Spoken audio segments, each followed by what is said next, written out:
తెలుగు నవలా శ్రోతలకు లక్ష్మి కథల ప్రపంచానికి స్వాగతం. మాదిరెడ్డి సులోచన గారు రచించిన అద్దాల మేడ అనే నవలను వింటున్నాం కదండి.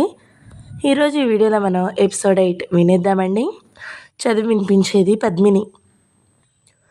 గోపమ్మ పాతకాలపు మనిషి. ఎవరి పిల్లలను వారు చూసుకోవాలి, ఎత్తు నేర్పరాదు, దూరం నుంచే వారి ఆటపాటలు తిలకించాలి అనుకునే మనిషి. అనుకోవడం ఏమిటి, తన పిల్లల విషయంలో అక్షరాలా పాటించింది. గోనెపట్ట దానిపై మెత్తటి దుప్పటి వేసి పిల్లలను వేసి తను పనులు చూసుకుంది. అందరూ అలాగే పెరిగారు. మనవడి తంతు చూసి ఆశ్చర్యపోయింది. చేతుల మీద కానీ ఉండడు. పద్మినికి అత్తగారింట్లో అంతా కొత్త పిల్లవాడికి పాలు కలపడం అవన్నీ కొత్తగా చేయాల్సి వస్తుంది. తడిసిన బట్టలు కూడా మార్చలేదు.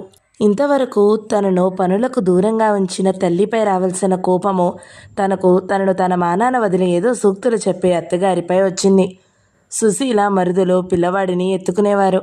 ఎత్తిన పిల్లలు బత్తి అవుతారని తెలీదా? ఏమిటే ఆ మురిపము, కింద వేసి ఆడించకూడదు గోపమ్మ అనేది. తప్పదు కాబట్టి అన్నవరం వెళ్ళి సత్యనారాయణ స్వామి పూజ గావించి వచ్చారు.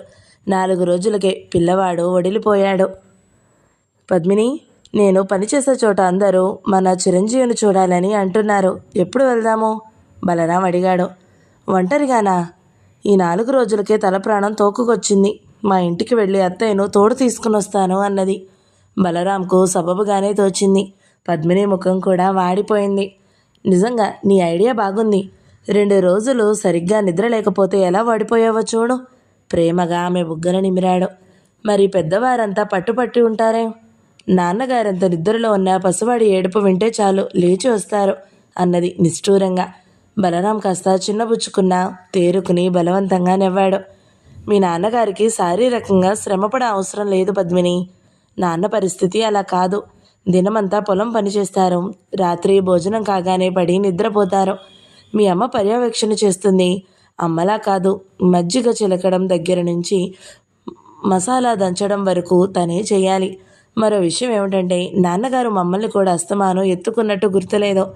ఆయన అదో తరహా మనిషి అన్నాడు. తనేదో ఉడుకుమొత్తనంతో అత్తమామలను అన్నది కానీ భర్త నొచ్చుకుంటాడని తెలీదు. బలరాంకు నవ్వొచ్చింది. మనుషులు మారిపోతున్నారు. 4 బిడ్డల్ని అవలీలగా సాకుతూ సంసారం చేసే స్త్రీలను తను చూశాడు. ఆ మాట పైకంటే భార్యకు కోపం వస్తుంది. నవ్వి ఊరుకున్నాడు. ప్రయాణమయ్యే కోడల్ని చూసి విస్మితురాలైంది గోపమ్మ. 4 రోజులు ఉంటావనుకున్నానే అమ్మాయి అంది. వీడు కాస్త పెద్దవాడయ్యాకుంటానత్తయ్య. వాడు నిన్నేమంటున్నాడే? పసిబిడ్డ, తల్లివనే ఇంటి పనులు కూడా ముట్టనీయడం లేదాయే. బడులు లేవని సుశీని సాయంగానే ఉంచాను. పద్మిని మాట్లాడలేదు. తలంచి బొటన వేలితో నేలపై రాస్తూ నిలిచింది. వారేమో అంటున్నారు కానీ తన అవస్థ ఏం తెలుసు? ఎందుకే ఆరాటమో? ఎవరు చిన్నపిల్లలు మన ఆజ్ఞ పాలన చేయడానికి? ఇష్టం ఉంటే ఉంటారు, లేకపోతే వెళ్తారు. మన బాధ్యత మనం తీర్చాము. భార్యను మందలించాడు. మావగారు తండ్రికి కాస్త దూరంలో నిలబడి గడ్డం గీసుకుంటున్న బలరాం ముఖం మలినమవ్వడం గమనించింది. కార్యవాదులు కొన్ని నిష్ఠూరాలను భరించక తప్పదని తెలిసి ప్రయాణము మానుకోలేదు. మునుపటిదాకా ఎవరూ సాగనంపడానికి రాలేదు. బలరాం మాత్రం స్టేషన్కి వచ్చాడు. టికెట్ కొని తెచ్చాడు. శనివారం తప్పక పిన్నిని తీసుకురా ముభావంగా చెప్పాడు. పద్మినికి విపరీతమైన కోపం వచ్చింది. ఒంటరిగా పిల్లవాడిని తీసుకుని ఎలా వెళ్తావు అని ఒక్కరైనా అడగలేదు. మనుషులను అర్థం చేసుకోరు కదా. వారి కోరిక గల చాటున అపార్థం చేసుకుంటున్నారు. మరేం మాట్లాడక ట్రైన్లో కూర్చుంది. రాత్రంతా జాగరణ చేసి తెల్లవారీలు చేరింది. అదేం తల్లి, పసిపిల్లాడితో ఒంటరిగా వచ్చాము? ఆత్రంగా మనవడిని అందుకున్నాడు శేషగిరి. మీరు నాకు దానదాసీలను వెంట పంపలేదు కదా నాన్న అన్నది. నిష్ఠూరమో నిజమో తెలుసుకోలేకపోయారు. 2 రోజులకే అలాగైపోయావేం తల్లి? లోతుకుపోయిన కూతురి కళ్ళల్లోకి చూసింది సుందరమ్మ. ఇక్కడ రాత్రులు వంతుల వారీగా మీరు చూసేవారు. అక్కడ ఒక్కర్తిని మేల్కోవడం, దినమంతా నిద్రపోయి రాత్రంతా నా దుంప తెంచేవాడు అన్నది నీరసంగా.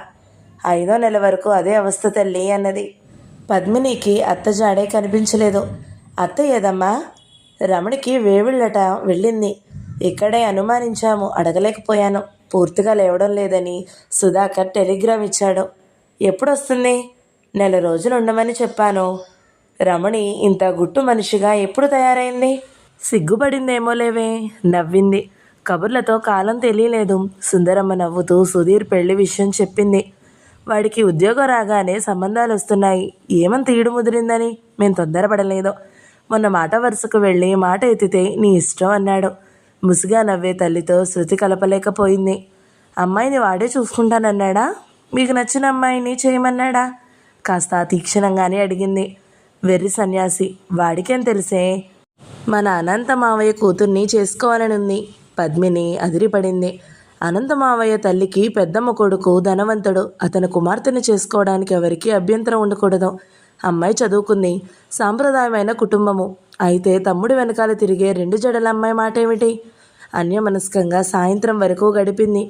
మగవారి పీకలు పిసికివేయాలన్నంత కోపం వచ్చింది. ఎంత గాఢ పరిచయం లేకపోతే ఎంత చనువుగా ఉంటారు. వచ్చావా అక్క? రోజు సాయంత్రం వీడి లేక ఏం తోచడం లేదు. సుధీర్ దుస్తులు విప్పకుండానే మేనల్లుడితో ఆటలు మొదలుపెట్టాడు. అందుకేనా అమ్మ కోడల్ని తేవాలని తొందరపడుతుంది? అతని ముఖంలో సహజమైన నవ్వు తప్ప ఎలాంటి కలవరము చూడలేదు. అనంత మావయ్య కూతురంటే ఇష్టమేనట్రా? అమ్మకు నాన్నకు ఇష్టముందిగా అన్నాడు చిన్నగా నవ్వి. మరి ఆ అమ్మాయి మాట ఏమిటి? ఈసారి సుధీర్ కాస్త కలవరపడ్డాడు. ఏదో సరదాకి తిరుగుతున్నాము, పెళ్లి చేసుకోవాలని అనుకోలేదు. నీ అనుకోవడం అగ్గిలో తొయ్యా. మనిషివా రాక్షసుడివెరా? ప్రేమకు ఆడిది, పెళ్ళికి మరో ఆడదీనా? నీ పేరున 2 ఏడవాలా? కళ్ళెర్ర చేసింది పద్మిని. సుధీర్ తెల్లబోయాడు. ఏం రా అలా చూస్తావు? ఆడది అబలనే కదా నీ ధీమా. ఎంత చనువు లేదంటే అమ్మాయి నీ వెంట షికారుకొస్తుంది. సరదా అట.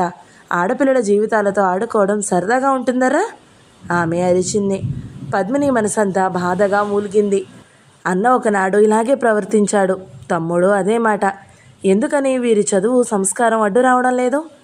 అది కాదక్క, ఆ అమ్మాయి తల్లిదండ్రులు బీదవారు, స్కాలర్షిప్ మీద చదువుకుంది.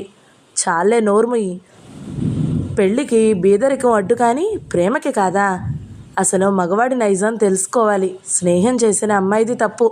5-6 వేల కట్నానికి ఆశపడి నిండు జీవితాన్ని నాశనం చేస్తావట్రా? నీ వివాహం అవుతుందని తెలిస్తే ఆ అమ్మాయి బ్రతుకుతుందా? నిలదీసింది పద్మిని.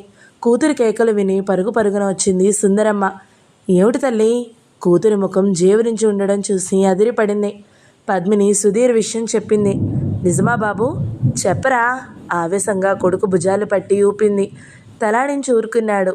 తల్లిదండ్రులు నిరంకుశంగా ప్రవర్తిస్తే పిల్లలు తప్పుడు దారులు పడతారని మిమ్మల్ని స్వేచ్ఛగా యథేచ్ఛగా తిరగలిచ్చినందుకేదా ఫలితం? అమ్మాయి విషయం చెప్తే మేము కాదంటామా? నిలదీస్తే తల్లికి ఏం చెప్పలేదు.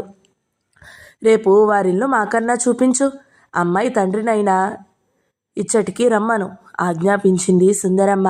సరే అన్నట్టు తలాడించాడు. నా తల్లే, నువ్వు ధైర్యం చేసి అడిగావు కాబట్టి సరిపోయింది. లేకుంటే సంసారం బజారుకెక్కేది. నాన్నగారు మావయ్యని రమ్మని రాద్దామనుకున్నారు.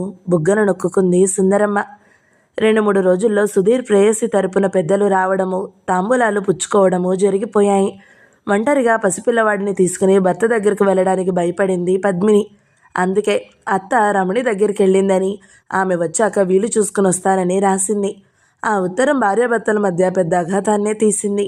బలరాం దానికి జవాబు రాయలేదు సరికదా, కొడుకు క్షేమం కూడా అడగలేదు. కాలేజీలు తీశారు. రాజేశ్వరి వచ్చింది.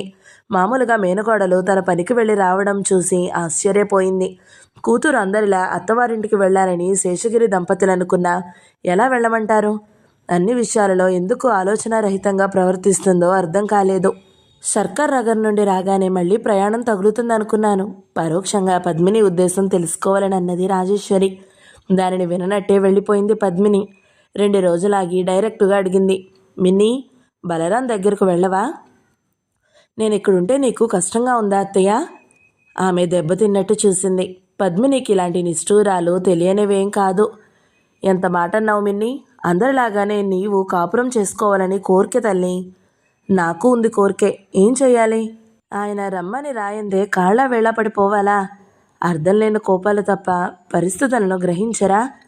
చంటివాడితో సతమతమవుతూ నిద్రలేక వచ్చేస్తుంటే ఒంటరిగా పంపి తిరిగి రాలేదని ఎలక సాగిస్తే నాకేనా అంత అభిమానం లేనిది? ఆడవారము అభిమానము, ఇంకోసారి ఆడవారము అభిమానం ఉండరాదని చెప్పావంటే బాగుండదు అత్తయ్య. అందరూ మనుషులే, అభిమానము అందరికీ ఉంటుంది. నేను రాలేదని కోపము. తను మగవారి కన్నా అభిమానం తప్పితే ప్రేమాభిమానాలేం కొడుకు ఎలా ఉన్నాడో ఆయనకు అవసరం లేదా? పద్మిని ప్రశ్నలకు జవాబు చెప్పగలదు రాజేశ్వరి, కానీ అపార్థం చేసుకుంటే కష్టం.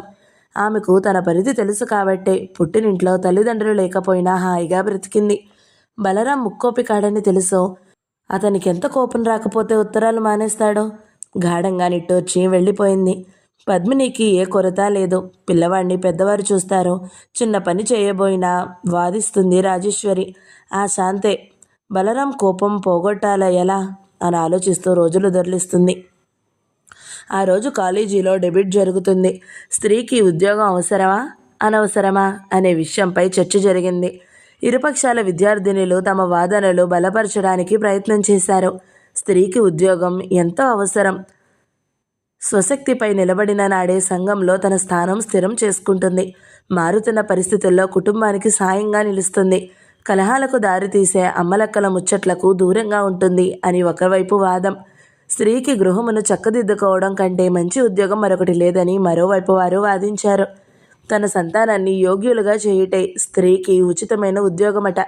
స్త్రీ ఇల్లు వదిలి ఉద్యోగంలో చేరితే ఆమె సంపాదన జీతగాళ్లకు, పని మనుషులు చేసే దుబారాకి సరిపోతుందట. చిరునవ్వుతో ఉంటుంది. వాద ప్రతివాదాంతరం అధ్యక్ష పీఠంలో కూర్చున్న ప్రిన్సిపల్ గారు లేచారు. ప్రియమైన విద్యార్థులారా, తోటి ఉపన్యాసకులారా, నేడు వాదావిధాలు జరిగిన సమస్య కొత్తదేమీ కాదు. అనాది నుండి కొన్ని సమస్యలు మనలను నిత్య నూతనమైగా వేధిస్తున్నాయి. నా అభిప్రాయం చెప్పాలంటే స్త్రీకి ఉద్యోగం అవసరం. ఈ అవసరం అని పేరు కొత్తగా చెప్పిందేం లేదు. ఒక కర్షకుని భార్య భర్త పనులలో భాగస్వామియే రాత్రింబవళ్ళు కష్టపడుతుంది. కూలివాని ఇల్లాలు కూలి చేస్తుంది. ఎటొచ్చి సమస్య మధ్యతరగతి కుటుంబాలకు ప్రశ్నగా నిలిచింది. మధ్యతరగతి అంటే ఆర్థికంగా కాదు, అన్ని రకాలుగా. ఇక ఉద్యోగస్తురాలైన స్త్రీ గృహ కార్యములలో ఆసక్తి చూపదు అనుకోవడం శుద్ధ పొరపాటు. సోమరి అయిన స్త్రీ ఇంటి పట్టునున్న పనులు మూలబెడుతూనే ఉంటుంది. మారుతున్న పరిస్థితులకు, పురుషుడు సంపాదనకు స్త్రీ సంపాదన తోడైతే సంసారం సాఫీగా సాగిపోతుంది. మరో విషయం ఏమిటంటే 100కి 80 మంది తోచక ఉద్యోగాలు చేస్తారు. చదువయ్యి సంబంధాలు కుదిరే వరకు అలా మధ్యలో వదిలేస్తారు. సంసార సాగరంలో మునిగామనుకుంటారు. అలా కాదు. ఉద్యోగం కూడా మన జీవిత లక్ష్యాలలో ఒకటిగా పరిగణించాలి. ఉదాహరణకు మన పద్మిని గారిని తీసుకోండి. వివాహమైన తన బాధ్యతలకు ఎట్టి భంగము రానియలేదు. సంతానవతి అయిన తన పనిలో ఎప్పుడూ సోమరితనము చూపలేదు. మన దేశంలో స్త్రీలంతా అలా కార్యశూరులైతే మన నాయకులు ఆశించిన మార్పు రాగలదని అనుకుంటున్నాను. డబ్బు కోసం ఉద్యోగం చేస్తూ తమ సోమరితనము, సంసారము పిల్లల చాటున దాచి ఈశ్రోమంటూ సంఘ విద్రోహము, ఈశ్రోమనడము సంఘ విద్రోహము. ఆమె ఉపన్యాసం సాగుతుంది. కొందరు లెక్చరర్లు పద్మిని కేసి మంటగా చూశారు. ఓరగా వారిని గమనిస్తూ ఉపన్యాసం వినసాగింది. తనలోని ద్వైధి భావాలకు స్వస్తి చెప్పి తను చేసిన పని మంచిదే. ఏమైనా బలరాం ట్రాన్స్ఫర్ చేయించుకునేలాగా చేయగలగాలని తాను నిశ్చయించుకుంది. ఇంక్రిమెంట్ కూడా దొరికింది. రాజేశ్వరి ద్వారా చూచాయిగా విషయం విన్న శేషగిరి అదిరిపోయాడు. ఒకసారి రావాల్సిందిగా బలరాంకు ఉత్తరం రాశాడు. వారం రోజుల్లో ఉత్తరం వచ్చింది. తీరిక లేదని, ఇంటి ఖర్చులు పెరిగాయని కూరగాయల తోట వేశారట. వారం వారము వెళ్ళి చూసుకోవాలట. ఎప్పుడైనా వీలు దొరికితే రావడానికి ప్రయత్నిస్తానన్నాడు. ఇంట్లో అందరినీ అడిగినట్టు రాశాడు. పద్మినిని కానీ కొడుకుని కానీ ప్రత్యేకంగా గుర్తు చేయలేదు. కసిగా ఉత్తరాన్ని బల్లపై విసిరి పంటితో పెదవి కొరుక్కుంటూ వెళ్ళిపోయింది. అతనికి అంత పట్టింపు లేకపోయాక తనెందుకు వంగాలి? ధైర్యం చేసి స్త్రీ అంటే పురుషుడి కాళ్ళ వెళ్ళపడి దయాభిక్షకే ప్రాకులాడే ఆటబొమ్మ కాదని తెలియజేయాలి. దృఢ నిశ్చయం చేసుకుంది. అతని కాళ్ళ వేళ్ల పడాల్సిన పనేం లేదు. అతను అపురూపంగా చూసుకునే తల్లిదండ్రులున్నారు. ఆర్థికంగా ఆదుకునే ఉద్యోగము ఉంది. నీ తల్లిదండ్రులైనా నువ్వు వెళ్ళిపోమ్మా అని ఎలా చెప్తారు? శేషగిరి ఓ నిట్టూర్పు వదిలి ఊరుకున్నాడు. కాలమే కూతురికి వాస్తవం బోధిస్తుందని సుందరమ్మ కూడా ఊరుకుంది. సెలవులలో కాలేజీ తరపున ఎక్స్కర్షన్కు బయలుదేరారు. పద్మిని రానన్నది. విద్యార్థినిలు మొండికేశారు. వెళ్ళక తప్పలేదు. నందికొండపై కూర్చుని విద్యార్థులంతా ఉత్సాహంగా ఆడే ఆటలను చూస్తుంది. 2-3 తోటి ఉపాధ్యాయులు వచ్చి కూర్చున్నారు. మీ అబ్బాయికి ఎన్నో నెలండి? మీకు తెలీదా? ఏడాది మొన్ననే వచ్చింది. మీరు నిశ్చింతగా వదిలి వస్తే పెద్దవాడేమో, మేమే నెలలు మర్చిపోయామేమో అనుకున్నాంలేండి అన్నారు. ఆమె వ్యంగ్యము అర్థం చేసుకోలేదు. వాడికి చిన్నప్పటి నుండి అమ్మ దగ్గర అత్త దగ్గర అలవాటు. వదినతో కూడా చనువుగానే ఉంటాడు. నేను కావాలని పెద్ద గొడవ ఏం లేదు. అదృష్టవంతులు. మా పని చూడండి. ఒక పెద్దవాడిని ఎక్కడ ఉంచాలా అని మా చెల్లెలకి టైరు కొట్టుంచేస్తే మా ఆయన అడ్డంకులు. మరొక ఆమె అంది. అన్నట్టు మీరిలా వస్తే మీ వారేమనరా? ఇంకో ఆమె అడిగింది. ఎందుకంటారు? ఇది తప్పు పనా? అయినా పద్మిని మనందరిలాగా భర్త దగ్గర పడి ఉంటుందా ఏం? అతనే వస్తూ ఉంటాడట కదా. నాకేం తెలుసు? ఎవరో అనుకోగా వినడమే. అప్పటికి అర్థమైంది తనను ఏదో అనాలనే వారి ఉద్దేశమని. అవునండి, నా అదృష్టం అలా ఉంది. మీకు అలాంటి అదృష్టం రావాలంటే పూజ చేయాలి మరి అన్నది. వద్దు బాబు, మంచో చెడో మొగుడు దగ్గరున్న గౌరవము మరో చోట ఎలా వస్తుంది? ఇంకొక ఆమె మూతి తిప్పింది. దూరాన తెలుగు లెక్చర్ వేదవతి కనిపించగానే అటు వెళ్ళింది. ఎవరికి తెలియని బాగోతామని మొగుడి దగ్గరకు వెళితే ఈ సుఖం ఉంటుందా? వంట వార్పు. ఆ మొగుడు ఆడదానికన్నా అద్దానంలాగా ఉన్నాడు. వెనకాల విని వినిపించని మాటలకు నొచ్చుకుంది. తన విషయం వీళ్ళకెందుకో సంఘజీవిని అన్న సంగతి మర్చిపోయింది. డిబేట్ అయిన నాటి నుండి ఇలాంటి ఇరుపుల మాటలు వింటూనే ఉంది. ఇంటికి వచ్చేసరికి రమణి పురిటికి వచ్చింది. తొందరలో ముహూర్తం పెట్టేస్తే మంచిదని, సుధీర్ రాకపోకలు ఎక్కువయ్యాయని అమ్మాయి తరపు వారు తొందర చేశారు. ముహూర్తము నిర్ణయించారు. అందరికీ శుభలేఖలు పంపి వియ్యాల వారి దగ్గరకు స్వయంగా వెళ్ళి ఆహ్వానించొచ్చాడు శేషగిరి. సుధీర్ పెళ్లి రేపనగా గోపమ్మ, బలరాం వచ్చారు. బొద్దుగా ఎదిగిన కొడుకును ఆత్రంగా ఆవేశంగా ఎత్తుకున్నాడు బలరాం. వాడు కొత్తవాడనుకుని ఏడుస్తూ తాత మీదకి దూకాడు. దూరాన నిలబడి చూసిన పద్మిని బాగైందిలే అనుకుంది. వాడికి తెలివి వచ్చిన దగ్గర నుండి నీవు రాలేదు, ఎలా గుర్తుపడతాడో? శేషగిరి అన్నాడు. చిన్న, మీ నాన్నరా అంటూ సముదాయించాడు. పెళ్లికూతురింటికి వెళ్లే ప్రయత్నంలో ఉన్నారు. పద్మిని భర్తను మాట్లాడించలేదు. అత్తగారికి నమస్కరించి కొడుకును అందించింది. అన్ని సర్ది రమణికి పాలు తేవాలని వంటింట్లోకి వెళ్ళింది. రాజేశ్వరి చిన్నబోయిన ముఖంతో నిలబడి ఉంది. ఇందిర నవ్వుతుంది. అంటే నీకు కోపం గాని పిన్ని? అభిమానం లేని వాళ్ళు ఆయన కంటే పెళ్ళం కొడుకు తప్పదనుకో. ఆ అత్తగారికేం సోకో. కోడలు రాదు గాని కోడలు పుట్టింటికి రావడానికి. ఊరుకో అమ్మాయి, అనుబంధాలు నీకు తెలియవు. మనవడిపై మనసై వచ్చారు, మందలించినట్టే అంటుంది. పద్మినిని ఎవరో కమ్మిచ్చితో కొట్టినంతగా బాధపడింది. పాపం, తన మూలంగా అత్తగారు కూడా లోకువైపోయారే అనుకుంది. పెళ్లి జరుగుతున్న పరధ్యాసగానే ఉండిపోయింది. ఆడబిడ్డ లాంఛనాలు మౌనంగా అందుకుంది. ఈవిడేనట అత్తగారింటికి పోదట. ఇల్లరికమంటారు కొందరు, కాదంటారు మరికొందరు. ఇద్దరు కొడుకులుండగా ఇల్లరికం ఎందుకు ఉంచుకుంటారు? పెళ్లి కూతురు వైపు బంధువుల మాటలు సన్నగా వినిపించాయి.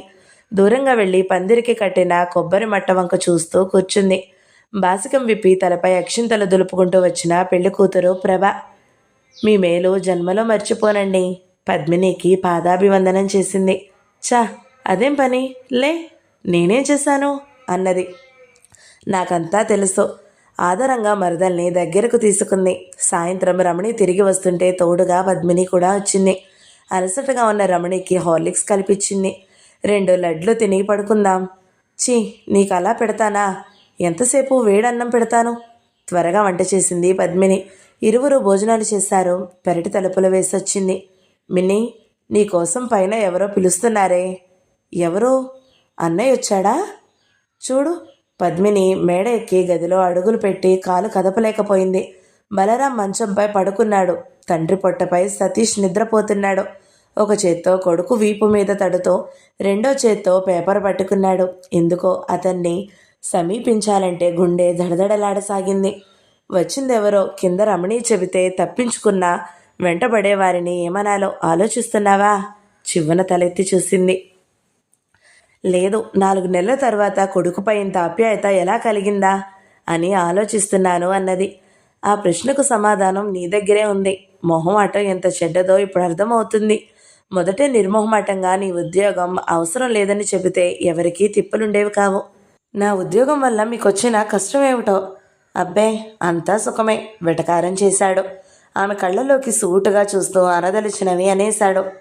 ఏమోయ్, పెళ్ళయ్యాక ఈ సన్యాసపు బ్రతికే డబ్బు సంపాదించాలని కోరిక అని స్నేహితులు వెటకారం చేస్తుంటే చదువుకున్న కోడల్ని తెచ్చుకున్న దానికి ఫలితమమ్మా అంటూ వారం వారం పచ్చళ్ళు చేసి టిఫిన్లో సర్దుతో అమ్మ విసుక్కుంటుంటే వీణులు విందుగా సుఖంగా శాంతిగా ఉంది.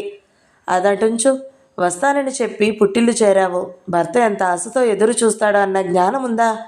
నేను అనుభూతులకు ఆశలకు అతీతుడను కాను. వచ్చే ఆదివారం మా చిరంజీవి వస్తున్నాడు. మీరంతా పార్టీకి రండని పిలిచొచ్చాను. పిల్లాడితో నీకు వీలుగా ఉండదని బీడీఓ గారి వంట మనిషిని పెట్టి పలహారాలు చేయించాను. ఉత్సాహంగా ఉయ్యాల కట్టించాను. నా ఉత్సాహం అంతా చప్పున నీరుగార్చేశావు. నువ్వు రావని ఉత్తరం రాసినావు. ఎన్ని అబద్ధాలాడి నా పరువు నిలబెట్టుకున్నానో నీకేం తెలుసు? నాకు రాకూడదని పందం లేదు, అత్తయ్య లేదు, ఒంటరిగా ఎలా రావాలి? మీ ఊర్లోనే అవస్థ అయ్యింది. చాలించు కుంటి సాకులు. ఒక్క పిల్లాడిని సాకడానికి నలుగురు కావాలా? మీ ఇంట్లో ఉన్నారు, లేకుంటే ఏం చేసేదానివి? నా బిడ్డ అన్న స్పర్శ నాకు లేదా? అంత అవసరమైతే ఏవో నౌకర్ని పెట్టేవాడిని. ఆ రోజు నేను పడ్డ బాధ వర్ణనాతీతం. రావద్దని నిర్ణయం చేసుకున్నాను. మీ నాన్నగారు వచ్చినప్పుడు వారిని చిన్నబుచ్చలేక వచ్చేసను. నీ అంత కఠినం అలవరుచుకోనందుకు నన్ను నేనే నిందించుకున్నాను. అనాలోచితంగా మొండికేసి 2 కుటుంబాల పరువు మంట కలపడం ఇష్టం లేక ఊరుకుంటున్నాను. ఏం చేసేవారు? ఛీ, నీ మొండితనానికి హద్దు లేదు. ఏం చేసేవాడినా చెప్పాలా? విసురుగా పేపర్ నేలకేసి కొట్టాడు. పద్మినికి తనది కొంత పొరపాటేననిపించింది. నెమ్మదిగా అతని దగ్గరికి వెళ్ళింది. అతని పొట్ట మీద నుండి పిల్లవాడిని తీసి పక్క మంచంలో పడుకోబెట్టింది. వచ్చి అతని దగ్గర కూర్చుంది. అతని చెయ్యి తీసుకుని తన చెంప కానించుకుంది. క్షమించండి, మీరింత అప్సెట్ అవుతారు అనుకోలేదు. పరిస్థితి వివరించినా అర్థం చేసుకోలేదు అని నాకు కోపం వచ్చింది.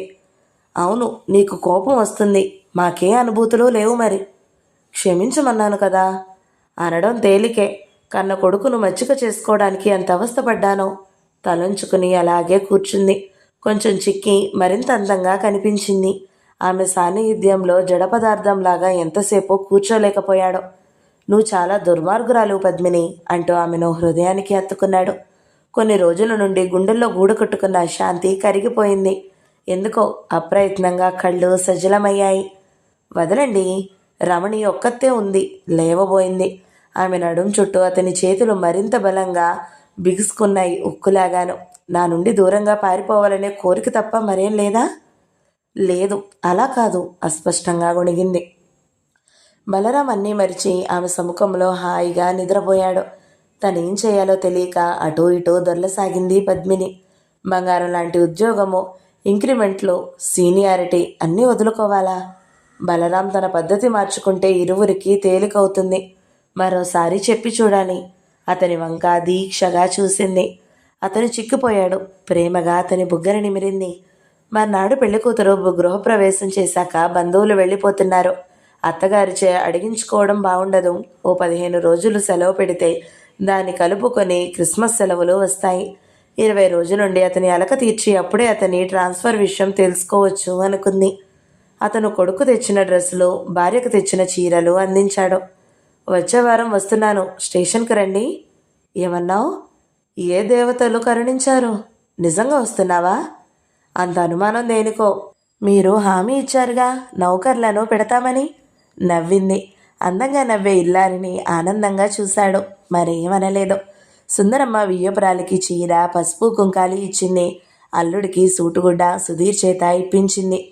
ఈ మర్యాదలకేం వదినా? కూతుర్ని కాపురానికి పంపవా? నేను పంపడమా? మీరు పిలుచుకుపోవడం అనే లాంఛనాలు వెళ్ళిపోయాయి వదినగారు. భార్యాభర్తలు ఇష్టం, నేనొద్దంటానా? మీ అబ్బాయిదే లోపం అన్నట్టు మాట్లాడింది సుందరమ్మ. అటు వారు వెళ్ళిపోగానే రమణి ప్రసవించి చక్కని ఆడపిల్లను కన్నది. రమణిని విడిచిపోవాలి అనిపించలేదు. ఈసారి బలరాంకు ఏమీ చెప్పుకోలేదు. అత్యవసరమైన పని ఉంటే సెలవు దరఖాస్తు రాసి భర్త దగ్గరకు ప్రయాణమైంది. కొత్త కోడల్ని చూసి మా మరదల గారికి ఉత్సాహం పుట్టినట్టుందే. ఇందిరా అననే అన్నది. ఎవరమో నీ వెంబడి వచ్చేటట్టు లేము. పాకే పిల్లవాడిని ఎలా చూసుకుంటావో దిగులుగా అప్పగింతలు పెట్టింది తల్లి. అందరూ స్టేషన్ వరకు వచ్చి సాగనంపారు. సుధీర్ ఊరు దాకా వస్తానంటే కొత్త పెళ్లి కూతురు బాధపడుతుందని వారించి ఒంటరిగానే వెళ్ళిపోయింది. బండి దిగుతున్న తనని చూసి బలరాం కళ్ళు మిలమిలలాడడం చూసింది. ఆప్యాయంగా కొడుకునందుకుని సామాన్లు దింపాడు. ఒంటరిగా ప్రయాణం విసుగు అనిపించుంటుంది కదా అన్నది. ఇల్లు చేరారు. తను ఊహించినట్టు కాక చక్కని ఫర్నిచర్తో ఉంది ఇల్లు. అయ్యగారికి ఆడంబరాలు కావాలి కాబోలు. నవ్వుకుంది. ఏం నవ్వుతున్నావు? ఏం లేదు, పనిపిల్లవాడు కాఫీ తెచ్చాడు. సాయంత్రం వరకు పద్మినికి ఊపిరి సలపలేదు. వచ్చేవాళ్ళు పోయేవాళ్ళు బాబుకు ఎన్నో బహుమతులు వచ్చాయి. తానే స్వయంగా చేసి భర్తకు పెట్టాలన్న కోరిక తీరనే లేదు.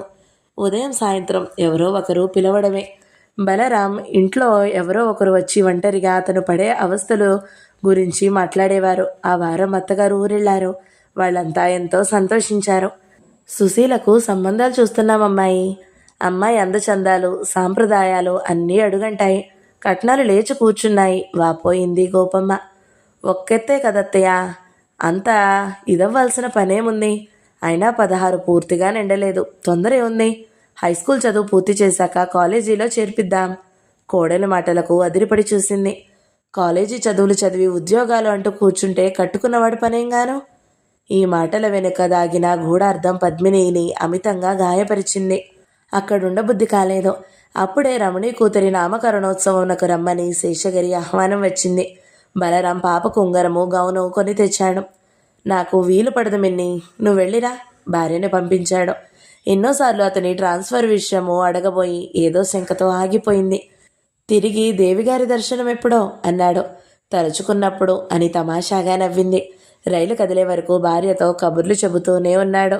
రమణి కూతురికి పేరు పెట్టారు. ఎంత చెప్పినా సుధాకర్ 3వ నెల వరకు ఉంచడానికి అంగీకరించలేదు. రాజేశ్వరిని వెంటబెట్టుకుని వెళ్ళిపోయాడు. ఇందిర గర్భవతి అని తెలిసి చాలా ఆనందించింది. తను ఆ స్థితిలో ఉన్నానేమో అనే అనుమానం కలిగింది. అయితే పైకి చెప్పడానికి చాలా సంకోచపడింది. ఆమె చెప్పకుండానే బయటపడింది. ఈసారి పద్మిని మంచినీళ్ళు కూడా ఇమిడించుకోలేకపోయింది. ఎలా కాలేజీకి వెళుతుందో ఎలా వస్తుందో ఆమెకే తెలియదు. ఈసారి బలరామే ఆమె స్థితి చూసి ఉండిపోమన్నాడు. ఇదేం అవస్థ, ఇక ఫుల్ స్టాప్ పెట్టాల్సిందేమో. పద్మిని నీరసంగా నవ్వింది. అతను వెళ్ళిపోయాడు. ప్రభ మేనత్త ఆమె కూతురు చూసిపోవడానికి వచ్చారు. ఏం తల్లి, ప్రభ పెళ్లిలో ఆరోగ్యంగా నిగనిగలాడుతూ ఉన్నావు, చిక్కిపోయావేం? పెద్దావిడ పద్మినిని అడిగింది. ఏం లేదండి, కాస్త అనారోగ్యం అన్నది నవ్వుతో. అనారోగ్యం కాదులేండి, వేవిళ్ళు. మా మరదలు ఈ విషయంలో చాలా ముందు. నా పెళ్ళయ్యాకే అయింది, అప్పుడే 2వ పురుడు. దేవుడు ఒడిగడితే తనేం చేస్తుందమ్మా అన్నదావిడ. అంతేలేండి, మూతి తిప్పింది. సుందరమ్మ చాటైతే చాలు, పద్మినిని ఏదో మాట అనేదినే తోచదు. ఆమె ప్రతి మాటకు విలువ ఇచ్చి నోరు పారేసుకోవడం దేనికని ఊరుకుంటుంది. సాయంత్రం గోపీనాథ్ బయటికి వెళుతుండగా సుందరమ్మ వచ్చింది.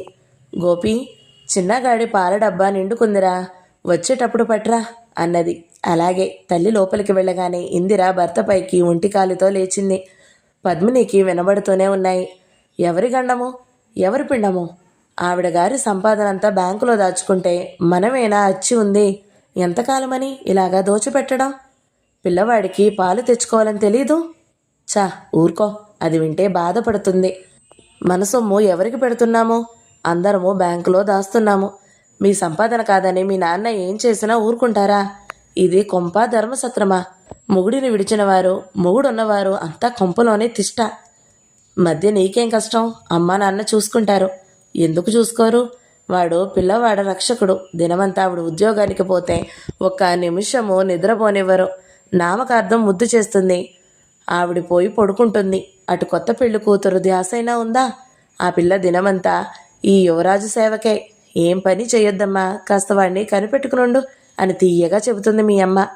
గోపీనాథ్ మౌనము ఇందిరకు ధైర్యాన్ని ఇచ్చింది. అంటే మీకు కోపం కానీ ఎవరింటి ఆడపిల్లలు ఇలా లేరండి. మాకు గతి లేక పుట్టింట్లో పడి ఉన్నవా? అసలు తప్పంతా ఆ మొగుడిదేలే, ఆయనే కాపురానికి వస్తాడు. ఈసారి నవ్వింది. ఇందిర పందెం వేరు. ఎలాగైనా ఆడపడుచును కయ్యానికి లాగే అనాల్సిన 4 అనాలని. పద్మిని విన్నది. విపరీతమైన ఆవేశాన్ని అణుచుకున్నది. వదిన గారి మాటల్లో కొన్ని సత్యాలు కనిపించాయి. నిజమే, ఏదో పండగకో పబ్బానికో వచ్చే ఆడపడుచులకు అన్ని మర్యాదల్లో చేస్తారు. తను ఎప్పుడూ ఉంటూ తన సంపాదన దాచుకుంటే ఇలాగే అంటారు. తను ఎంత చదివినా కొన్ని జీవిత సత్యాలను తెలుసుకోలేని మూర్ఖరాలు అన్నగారి కంటే ముందే ప్రయాణమైంది. ఎక్కడికి పద్మిని? తన భార్య మాటలు విన్నదేమో అని సందేహంతో అడిగాడు గోపి. కాస్త డాక్టర్ని చూడాలి. అలాగే బాబుకి పాల డబ్బాలు మందులు తేవాలి. నేను తెస్తానుగా. పర్వాలేదన్నయ్య, నేను ఎలాగూ వెళుతున్నానుగా అతి సహజంగా అని బయలుదేరింది. మరో రోజు నుండి ఇంట్లోకి కూరగాయలు చిల్లర సామాన్లు తేవడం మొదలుపెట్టింది. నువ్వెందుకు తెస్తావు తల్లి? సుందరమ్మ అడిగింది. తోటి లెక్చరర్లు కొంటుంటే కొన్నానమ్మా అనేసింది. తెలిసిన అమ్మాయిలను ఆరా తీసి సతీష్ కోసము ఒక పనిపిల్లను కుదిర్చింది. ఇంట్లో ఇంతమంది ఉండగా మళ్ళీ పనిపిల్ల ఎందుకే? తల్లి విసుక్కుంది. బాగుందమ్మా, నా ఉద్యోగం కోసం అందరినీ ఇబ్బంది పెట్టడం దేనికి? రేపు నేను వేరు కాపురం పెట్టినా పనివారితోనేగా గడిచేది. ఇప్పటి నుండి అలవాటు కాని. నువ్వు వెళితే వాడిని నీతో పంపుతానటే నవ్వింది సుందరమ్మ. మునుపటిలా స్వేచ్ఛగా తిరగడం లేదు. ఏదో భయం. బలరాం చూసిపోవడానికి వస్తే మాట వరుసకైనా ఉండిపోమ్మనడం లేదు. బంధువులు ఎవరొచ్చినా మరి వేయవలసిన ప్రశ్న లేనట్టు ఒకే ప్రశ్న వేస్తారు. అత్తగారింటి నుండి ఎప్పుడొచ్చావు? ఎప్పుడు వెళ్ళిందని రావడానికి? వెంటనే ఒక ఆవిడ వంట పాడుతుంది. అయితే మీ ఆయన ఇక్కడికి వస్తున్నాడా? పుట్టినింట్లో తనుంటే వీరికేం పీతలాటకమో అర్థం కావడం లేదు. మేడ మీద గది విసమెంతు పని లేక కంచంలోకి ముద్ద, జీతము బత్తము లేని ఆయాలు పిల్లలకు ఎక్కడ దొరుకుతారు? ఉండి ఉండి అంటుంది వదిన.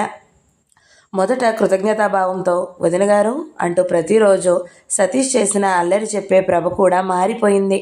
ఆమె మారడమే కాక సుధీర్ను మార్చేసింది. సతీష్కు విపరీతమైన గారాభం నేర్పింది సుధీరే. అదే చనువుతో వెళ్ళినా వాడిని పట్టుకుని చీదరించుకుంటాడు. వీడిని పిలవండి. ఒక క్షణం నిమ్మలంగా ఉండనీయడు. ముఖం చిట్లించాడు. పద్మినికి నవ్వొచ్చింది. అక్క అని పిలవడానికి కూడా అతని మనసు అంగీకరించినంత తప్పు తనేం చేసిందో కనిపించలేదు. ఒక్క పిల్లనే అందరి మీద వదిలితే రేపు రెండో బిడ్డనేం చేస్తుందో? ప్రభగొంతు. పద్మిని ఇంట ఇలాంటి మన్నలను పొందిన బయటికి పొక్కరాదనే. నాకేం, అమ్మ, అత్త, వదిన, మరదలు అందరూ ఉన్నారు. తన బిడ్డల విషయం నిశ్చింతగా ఉంటున్నానని చెప్పుకునేది. అందరూ నిజమేననుకుని ఆ మాటలను నమ్మేవారు. సతీష్ పుట్టినరోజు వస్తుంది. తనకు ఆ నెలలు దగ్గరకొస్తున్నాయి. తతంగం దేనికని ఊరుకుంది. కానీ సుందరమ్మ ఊరుకుంటుందా? పార్టీ చేద్దామంటావా? భోజనాలు పెడదామా? కూతుర్ని అడిగింది. పోనీలేమ్మా, ఎందుకు? కొత్త డ్రెస్ తొడిగితే చాలు. బాగుందే, మా తొలి మనవడు. అది కాదత్తయ్య, వాళ్ళింటికి మనందరినీ పిలుస్తుందేమో మరదలు. పిలిచేదే పాపము. అదే వెళ్ళలేని స్థితిలో ఉంది. కోడలు కూతురు నిండు మనుషులని కూతురు దగ్గరే ఉన్న రాజేశ్వరిని పిలిపించింది. పుట్టినరోజు ఘనంగా జరిపించింది. కానీ పద్మినికి శాంతి లేదు. అత్తగారింటి నుండి ఎవరూ రాలేదు. బలరాం కూడా అంటీ అంటనట్లు ఒక ఉత్తరం రాశాడు. ఏమత్తయ్య, ఏకంగా ఇన్నాళ్ళుండిపోయావు? ఎక్కడైనా దండగా మారి తిండి తిని బ్రతకాల్సిందే కదమ్మా. మేనత్త కూడా ఎందుకు బాధపడుతుందో గ్రహించింది. తనకు అంతా వ్యతిరేకం ఎందుకు మాట్లాడతారో. మూర్ఖముగా మంచి ఉద్యోగం పోగొట్టుకోవడము, లాభ నష్టాలు చూపుతూ ఎలాగైనా మీరే ట్రాన్స్ఫర్ చేయించుకోమని భర్తకు ఉత్తరం రాసింది. అది అసంభవమని అతను ఊరిలో తలపెట్టిన భారీ ఎత్తు వ్యవసాయము పాడవడమే కాక తండ్రి అందరిలోనూ నగుబాటు అవుతాడని అనుకున్నాడు. పద్మినికి ఇష్టమున్న చోటు ఉండొచ్చు, తన అభ్యంతరం ఏమీ లేదని రాశాడు. ఈసారి పౌరుష వాక్యాలు, ప్రాధేయపూర్వకమైన పిలుపులు, వివాహ వేదన అలాంటివేమీ లేదు. అతను మనస్ఫూర్తిగా వ్రాయలేదని తెలుస్తుంది. అతనికేనా అంత పట్టుదల? తనకేం లేదా? కాళ్ళా వెళ్ళబడి ఎందుకు పోవాలి? పద్మినికి కోపం వచ్చింది. ఆమెకు తెలీదు అతని తప్పైనా తన తప్పైనా తననే అంటారు అని. అద్దాల మేడ 8వ భాగం సమాప్తం. ఈ వీడియో మీకు నచ్చినట్లయితే లైక్ చేయండి, షేర్ చేయండి, మంచి కమెంట్ పెట్టండి. ఎవరైనా మొదటిసారి మన ఛానల్ని చూస్తున్నట్లయితే సబ్స్క్రైబ్ చేసుకోండి. Thank you so much for watching.